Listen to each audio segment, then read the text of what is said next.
ప్రతి ఒక్కళ్ళు ఇలా అనుకొని ఉండొచ్చు.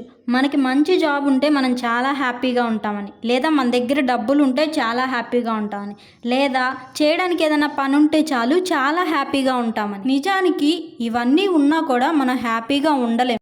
ఎందుకు అంటే దీనికి సమాధానం సరిగ్గా ఎవ్వరమీ చెప్పలేం. మనకేది ఉన్నా దాంతో మనం సంతృప్తిగా ఉండలేం. ఉన్నదాంతో తృప్తి పడక ఎప్పుడూ ఏదో కావాలి, ఎలాగో ఉండాలి, వాళ్ళలాగో వీళ్ళలాగో. మీ అందరికీ ఒక విషయం చెప్పనా?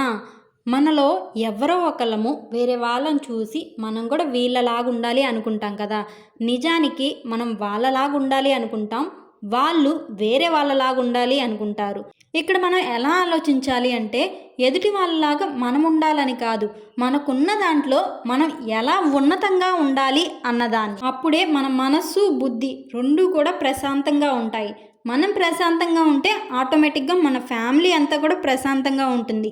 అవునా కాదా? ఏమంటారు? మీరే చెప్పాలి. అలాగే మీ మనసుకు నచ్చింది మీరు మాట్లాడడానికి నాకు స్నేహితుల్లాగా మీరున్నారా?